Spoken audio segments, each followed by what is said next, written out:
4월 10일 토요일 새벽기도 시작하겠습니다. 복음성가 99장 우리에게 향하신 여호와의 인자하심이 크고 크도다 크시도다. 우리에게 향하신 여호와의 인자하심이 크고 크도다 크시도다 크고 크도다 크시도다. 우리에게 향하신 여호와의 진실하심이 영원하시도다.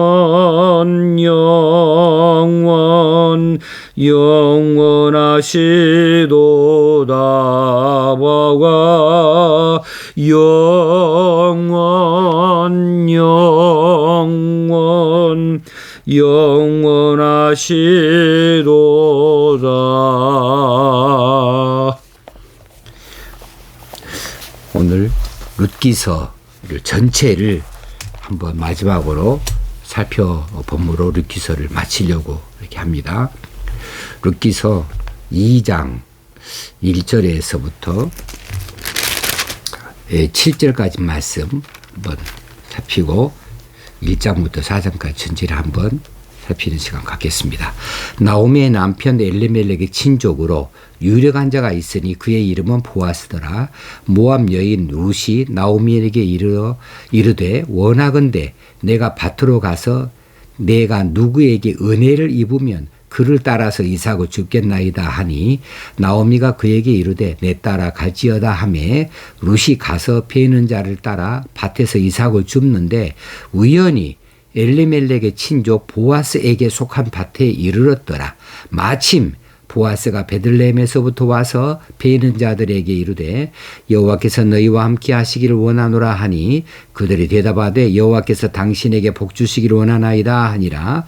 보아스가 베는 자들을 거느린 사환에게 이르되 이는 누구의 소녀냐 하니 베는 자를 거느린 사환이 대답하여 이르되 이는 나오미와 함께 모압 지방에서 돌아온 모압 소녀인데 그의 말이 나로 베는 자들을 따라 단 사이에서 이삭을 줍게 하소서 하였고 아침부터 와서는 잠시 집에서 쉰 외에 지금까지 계속하는 중이니이다. 아멘. 이제 룻기서 전반에 나타나는 그 내용 전체를 한번 살피면서 1장에 무엇을 말하고 2장에 뭘 말하는지를 이제 한번 살펴볼 수 있는 시간을 가지면 좋겠다 싶습니다. 이제 이 엘리멜렉이라고 하는 유대 사람이 그의 고향 베들레헴에서 모압 지방으로 이주를 가게 되어졌는데 이유는 흉년이 들어서 그렇죠. 그 땅에 흉년이 드니라. 그래서 이 사람이 자기 아내와 두 아들을 데리고 모압으로 이주를 한 것부터 이야기가 시작합니다. 자, 뭔가 결정을 할 때에는요, 분명한 기준이 있어야 돼요. 그렇게 기분으로, 감정으로 또 급한 대로 이렇게 결정하는 것이 참 위험한 일이죠. 특히 어떻게 이동을 하는 일은 더 그렇습니다.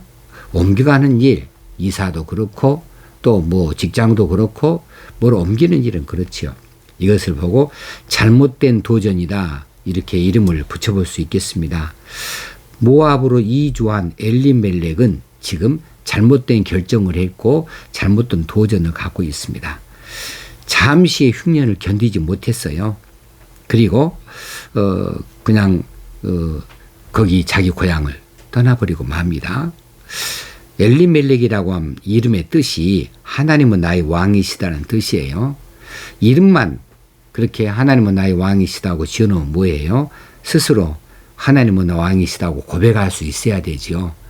그런데 지금 엘리멜렉은 자기 이름의 내용과는 달리 자기 스스로가 왕이에요. 자기 스스로가 결정을 했어요. 누구의 만류도 누구의 권유도 누구의 요청도 다 뿌리친 채로 지금 모압 땅으로 가버리잖아요. 자, 그곳 친구들이 말렸을 거예요. 일가 친척들이 말렸을 거예요. 우리 함께 고생하자. 함께 견뎌보자.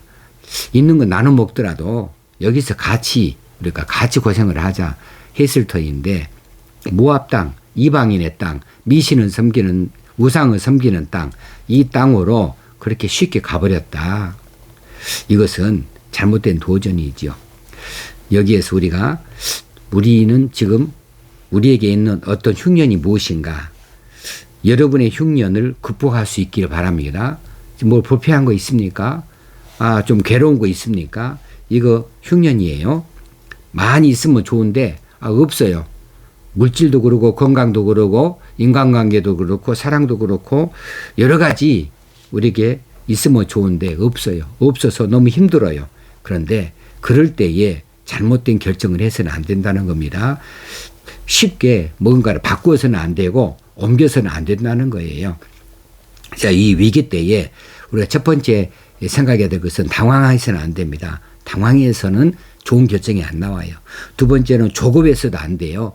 조급한 것도 좋은 결정을 내릴 수가 없는 겁니다. 세 번째, 그럼 어떻게 해야 되느냐? 하나님께 지혜를 구해야죠. 하나님께서 무슨 뜻을 가지고 계시는지 지혜를 구하고 마지막으로는 하나님께 맡기고 하나님을 의지해야 되죠. 하나님을 의지하고 의뢰해라. 그렇게 해서 위기의 때를 견뎌낼 수 있어야 됩니다. 하나님께서 그렇게 옮기게 하기 위해서 그렇게 치셨다, 그렇게 뺏으셨다 한다면 하나님께서 말씀해 주시겠죠. 그런 응답을 듣고서 그 다음에 도전을 해야 되는데 지금 엘리멜렉은 잘못된 도전에서 어려움을 겪게 됐습니다. 자기 자신이 가서 죽었습니다. 자기의 두 아들도 그곳에 가서 죽고 말았습니다. 이제 다 망한 거죠.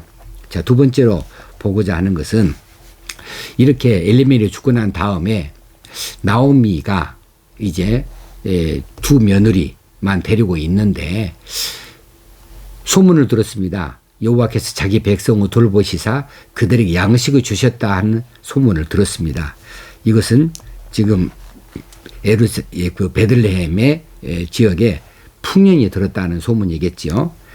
여호와께서 어떻게 하셨다 함을 듣고 돌아왔다. 이게 중요한 거예요. 자, 이렇게 왜 어떻게 되겠습니까? 거기에 관심을 가지고 있으니까, 거기에 귀를 열어놓고 있으니까 여호와의 소식이 들리는 것이고 또 이 베들레헴의 소식이 들려나게 되어진 것이죠. 이런 소식을 듣게 되어져서 이제 마음에 흥분이 되기 시작하게 된 겁니다. 우리가 귀를 열어놓지 아니한다면 들을 수가 없는 겁니다. 근데 듣는 귀가 제한돼서는 안 된다는 거죠. 특별히 우리가 관심 있게 들어야 할 그 이야기들, 그 대목들에 우리가 특별히 귀를 열어놓을 수 있어야 됩니다. 그래야 그 소식을 듣게 되어주고 그런 뉴스를 알게 되어주고 그런 방법을 택할 수 있게 되어지는 거죠.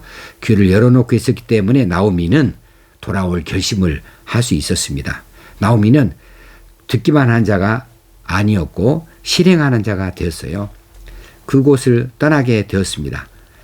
실행했다, 돌아온다 할 때에 자, 모압을 떠나서 베들레헴으로 돌아오는 사람이 되었자 듣기만 한 것이 아니라 듣는 대로 실행하는 자가 되었습니다. 자, 이렇게 실행해야 뭘 얻는 거예요. 실행해야 만나는 겁니다. 실행해야 갈 수 있는 거예요. 실행 없이는 성취가 없습니다. 실행 없이는 도달이 없는 거지요. 실행 없이는 뭔가 얻을 수가 없는 겁니다. 실행을 하라. 자, 듣기만 하는 자가 되지 말고 실행을 해라. 하나님께서 우리가 무슨 말씀 하셨습니까? 그러면 그 말씀에 구체적인 실행이 있어야 됩니다. 그럴 때에 그 말씀의 결론을 얻을 수가 있겠습니다.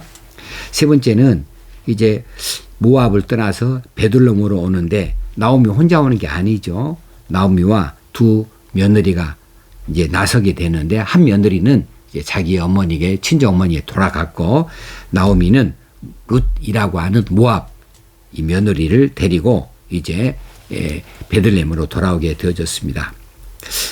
처음 나오미는 베들레헴 사람이니까 베들레헴에서 모압을 갔다가 다시 베들레헴으로 옵니다. 이거 회귀했다 이렇게 말할 수 있겠어요.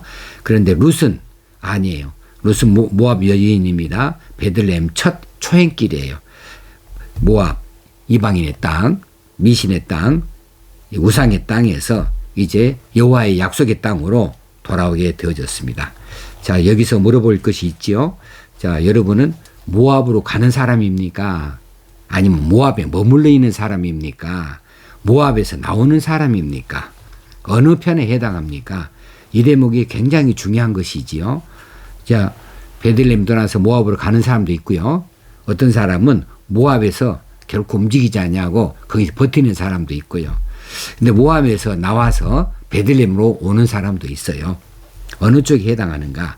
우리 신앙생활 할 때에 겉모습을 볼 때는 별로 다를 바가 없는 것처럼 그런 모양일지 모르지만은 실제로는 그 내용에는 아주 큰 엄청난 그런 차이가 큰 것이 있어요. 그 조그마한 각도가 벌어지면 나중에 가서는 어마어마한 거리로 벌어져 버리는 것, 그 끝은 그렇게 크게 다르다고 하는 것을 우리가 잘 알고 있지 않습니까? 그 시작점에서 조금만 멋이 각도가 달라져도 나중에는 엄청난 차이를 갖게 되어지는데 여러분은 어느 쪽입니까? 모압에 가깝습니까? 아니면 베들레헴에 가깝습니까? 아니면 모압에 머물러 있습니까? 아니 모압을 떠나서 베들레헴에 오는 길에 있습니까? 지금 나오미와 룻은 모압을 떠나서 베들레헴으로 돌아오고 있으니 이 일이 참 복된 일입니다. 네 번째 볼 일은 이제 돌아왔는데 이제 돌아와서 먹고 살아야 되는데 아무것도 없잖아요. 이 사람들이 이제 돌아왔을 때 마침 추수 때였다. 보리 베는 시기였다. 이거 시간입니다. 베들레헴이라고 하는 자리, 자기 고향입니다. 그런 친척도 있습니다. 이런 장소입니다. 세 번째 사람입니다. 거기서 이제 보아스라고 하는 친족의 보리밭에서 이삭을 죽게 되어졌습니다. 이런 일들을 오늘 본 2장 3절 4절에서는 우연히 엘레멜렉의 친족 보아스에 속한 밭에 거기 가서 이삭을 주었다 했는데 이건 우연이 아니죠. 어떻게 해서 우연이 있습니까? 이건 하나님이 예비하신 것이죠. 마침 보아스가 그 밭에 나왔어요. 이것도 시간상으로 그때에 맞춰서 나오는 거 이거 마침이 아니죠. 이건 하나님이 미리 준비해 인도해 주신 일입니다. 우리는 시간과 장소와 사람이 한 자리에 일치되는 것 이것을 이런 형태로 살아가고 있습니다. 그 모든 것을 누가 준비하시고 예비하시고 인도하십니까? 하나님이시죠. 하나님이 시간을 정하십니다. 하나님이 장소를 정하십니다. 하나님이 사람을 예비하십니다. 그래서 예비하시는 하나님, 인도하시는 하나님, 이 하나님으로 인하여서 우리가 그 타이밍에 그곳에서 누구를 만나고 어떤 일을 하게 되어지고 결정을 하게 되어지는 거죠. 이렇게 되어지는 것을 우리는 은혜라고 말합니다. 하나님 은혜가 아니면 이렇게 결코 세 가지가 하나로 이렇게 연결될 수 있지 못하는 것이지요. 하나님 은혜가 있기 때문에 이 세 가지가 하나로 연결될 수 있어요. 시간과 장소와 사람이 하나로 연결되어지는 것. 이것을 마침이다 그랬는데 하나님은 이미 계획해 놓으신 대로 작정해 놓으신 대로 이 일을 이루시고 계시는 것이었죠. 자, 이제 이 룻이 시어머니에게 허락을 받습니다. 내가 누구에게 은혜를 입으면 그를 따라서 이삭을 줍겠나이다. 지금 잠시 나가서 좀 이제 먹고 살아야 되니까 가서 추수되니까 추수하는 곳에 가서 예, 보리 이삭을 좀 주오겠습니다. 그럴 때 말할 때에 지금 룻이 참 신통하지요. 은혜라는 말을 쓰고 있어요. 은혜를 입으면 이 은혜는 하늘에서 내리는 것이지 사람이 만들어내는 것이 아닙니다. 자, 그럼 이 룻이라고 하는 이방 여인이 모압 여인이 어떻게 은혜라는 말을 할 수 있을까 싶어요. 아마도 나오미로부터 많이 들었던 단어였겠지요. 그래서 어느덧 룻도 은혜라는 말을 하는 사람이 되어졌습니다. 그리고 2장에서 봐도 이 룻은 당신에게 은혜 입기를 원합니다. 보아스에게도 그렇게 이야기하고요. 은혜를 말하고 은혜를 구하는 룻이에요. 우리는 하나님 은혜에 대해서 안다는 사람들입니다. 예수 그리스도의 은혜를 아는 사람들이라고 말해요. 그런데 우리 믿음이 있으니까 그런데 우리가 은혜를 얼마나 말하고 삽니까? 이건 은혜이다 라고 말합니까? 하나님 은혜를 주세요 말합니까? 우리도 은혜를 말하는 사람이 돼야 되겠습니다. 은혜를 구하는 사람이 돼야 되겠어요. 이 은혜같이 좋은 것이 없어요. 이 시대의 마지막 가장 좋은 단어가 은혜가 아닌가 이렇게 생각이 되어집니다. 다섯 번째로 볼 일은 이제 축복의 통로예요. 자, 이 밭이 보아스와 룻이 만나는 축복의 통로였습니다. 또 이 보아스는 룻을 만나는 것이 축복의 통로였고요. 룻은 보아스를 만난 것 축복의 통로였습니다. 룻은 나오미를 만난 것이 축복의 통로였습니다. 그래서 여호와의 그 나라에 올 수 있게 되고 이 약속의 땅에 올 수 있게 되어졌습니다. 그렇습니다. 우리가 만나는 사람, 그 사람이 나에게서 축복의 통로가 될 수 있고요. 나도 누군가에게 축복의 통로가 되어줄 수 있어야 되겠습니다. 이것은 뭐냐 하면 하나님 앞에 올바로 쓰임 받는 거예요. 나를 만나는 그 사람이 하나님 앞에 올바로 쓰임 받으면 그 사람이 내게 은혜를 베풀어 주는 이런 축복의 통로, 은혜의 통로가 되어줄 수 있는 것이고, 또 내가 하나님께 은혜를 받으면 내가 누군가에게 은혜의 통로가 되어줄 수 있고 축복의 통로가 되어줄 수 있는 것이지요.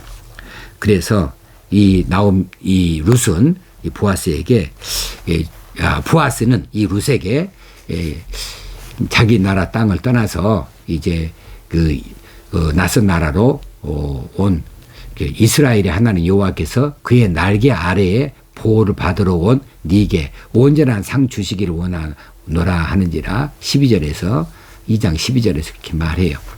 이 룻에게 축복을 하는 것이죠. 하나님께 은혜를 입기 원하여 왔다.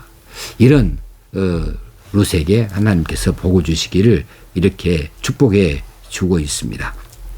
우리가 축복의 통로가 되어야겠습니다. 하나님 우리 사용하여 주셔서 축복의 통로가 되어지십시다. 그리고 여섯 번째 볼 내용은요. 이 보아스를 만나게 되어져서 보아스가 이 엘리멜렉의 집안에, 나오미의 집안에 기업을 물을 자가 되어져서 그렇게 이제 룻과 보아스가 부부가 되어지고 자식을 얻게 되어지는데, 이 일의 이루어지기 모든 과정에서 보아스의 활약이 나타나요. 근데 보아스가 참 이 가정을 향하여 특별한 애정을 갖습니다. 그리고 특별한 관심을 기울이고 지켜주고 보호하면서 나중에 자신이 기업 물을 자 되어지는 것에 대하여서 사양하지 아니하고 이것을 손해를 보고 어려움을 겪을 것을 보니 내다보면서 그것을 받아들이고 이 룻을 아내로 맞이하게 되어집니다. 여기 이르기까지 이 보아스가 쉬지를 않아요. 그래서 나오미가 보아스에 대하여서 말할 때에 그렇게 말하는 것이 나오지요. 3장 마지막 절입니다. 내 딸아, 이 사건이 어떻게 될지 알기까지 이제는 앉아 있으라. 네가 할 일 다 했다. 그 사람 보아스입니다. 보아스가 오늘 이 일을 성취하기 전에는 쉬지 아니하리라. 그렇습니다. 우리 하나님은 우리를 위하여 쉬지 아니하십니다. 우리에게 주실 것, 우리에게 베풀어 주실 것, 이것을 이제 쉬지 아니하시면서 예비하시고 내려 주시는 것이죠.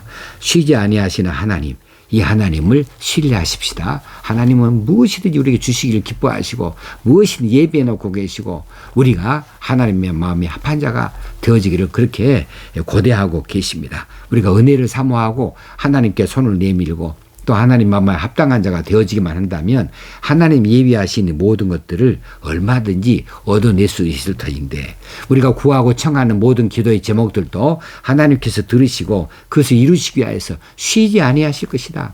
그 일이 성취하기 전까지는, 우리가 요청하는 그 일이 다 이루어지기 전까지는 우리 하나님이 쉬지 아니하실 것이다 라고 생각하면서 기도한다면 기도가 얼마나 힘이 있겠어요?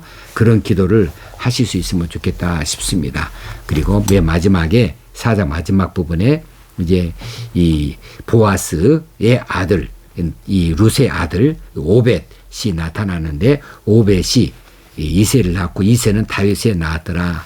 그렇게 되어져서 이 메시아의 족보의 그 조상들이 되어지는 이 보아스, 룻을 말해주고 있습니다. 우리는 우리만 사는 것이 아니고 우리 후대에 자녀 우리 자손들 위에 조상으로 지금 살고 있는 겁니다. 우리의 모든 삶의 흔적들이 우리 조상들에게 우리 후손들에게 고스란히 그대로 전달되어지고 되어질 것이라는 사실입니다. 우리가 책임지는 삶을 살 수 있도록 해야 되겠다 하는 마음이 있습니다. 이제 룻기서를 통하여서 받은 은혜가 있으면 가슴에 담는 것이 문제가 아니라 구체적으로 실행하여서 얻어내는 자들, 성취하는 자들이 다 되어져야 할 것입니다. 여러분을 축복하고 사랑합니다. 하나님 아버지 은혜와 사랑 감사합니다. 룻기서를 여러 가지 모양으로 살폈습니다. 하나님께서 시간마다 은혜를 베풀어 주신 것을 감사합니다. 이 룻기서에서 배운 대로 우리가 마음에 새기고 실천하여 사는 저희들 되기를 원합니다. 축복의 통로로 살게 되어지기 원합니다. 은혜를 구하고 말하며 살게 되어지기 원합니다. 모든 것을 하나님께 맡기고 의탁하는 삶의 자세를 갖게 되어지기 원합니다. 우리의 귀를 활짝 열어서 여호와의 소식을 듣게 되어지기도 원합니다. 오늘도 신실하신 하나님께서 우리를 붙들어 세워주시옵시고 다스리시고 인도하여 주옵소서. 우리 주님 예수님의 이름으로 기도드리옵나이다. 아멘. 여러분 사랑합니다. 감사합니다.